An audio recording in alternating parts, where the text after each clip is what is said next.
Street Sounds After Hours 103.7, and as I mentioned a bit earlier, we're going to have a special guest on the phone lines tonight, and we got him on the line right now. We got Mr. Hey. We got Devin The Dude on the phone. What's up, my man? Yeah. Just cooling, man. Coolin'. You feeling good, man? I'm really happy for you to join us. Been a fan for a long time. Looking forward to the Sweet 420. And I got to ask you, how's it feel to make the first connect with Montreal ever right now? Oh, man, it's a wonderful thing, man. It's good to be in the house, you know what I'm saying? I'm out here, in Houston, Texas right now. I'm taking a little small coffee break right now, but it's all good, man. How's everybody out in Montreal? Everybody's great in Montreal. It's all about the broccoli and cheese and the hey. And we'll have you on the phone, and we got to ask you first. Let's get down to what's going on right now. Sweet 420, of course, we got the new single, What I Be On. The video's out right now. Why don't you let the people know what else to expect on the brand new album coming out April 20th? Oh, man, I got a host of my coffee brothers on there with me. Got the Odd Squad, Jug Mug and Rob Quest. Got Smitty on there from the Face Mob, man. You know what I'm saying? You're going to hear a lot from that cat, man, coming out. I got 14K, which is that was on my previous albums. They're from Hobbs, New Mexico. And doing that thing, that's Wood and Quad, man. And they're going to be coming out on the Coffee Brothers music, too, later on this year. Tony Mac, you know what I'm saying? I got production by Mike Dean.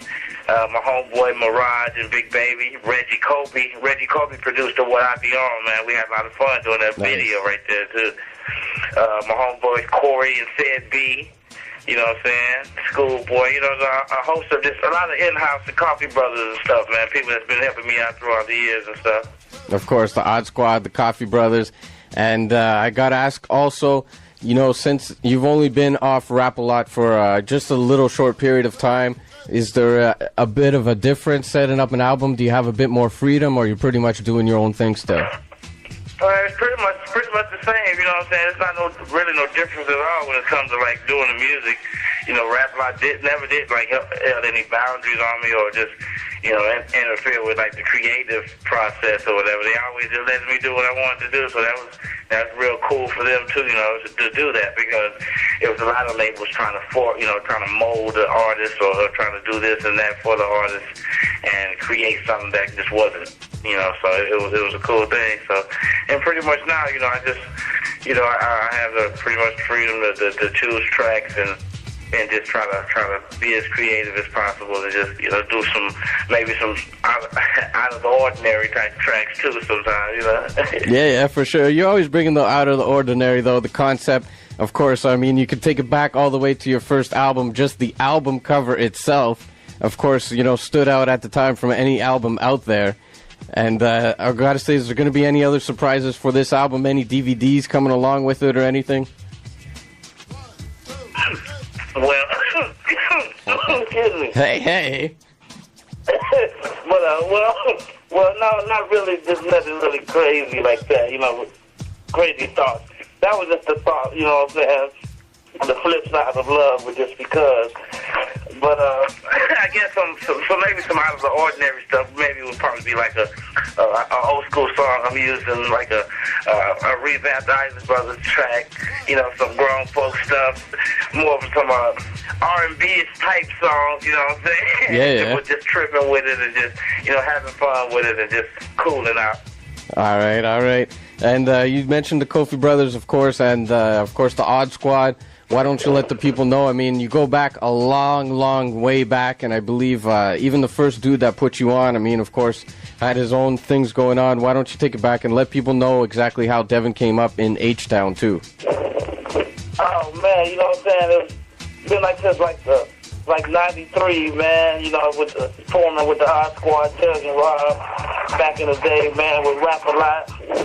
And, Scarface, from the Ghetto Boys, man, he kind of took us under his wing, man, and then had us open up for the Ghetto Boys in certain places. And, our first show was in Chicago, man, and, in front of, thousands of people.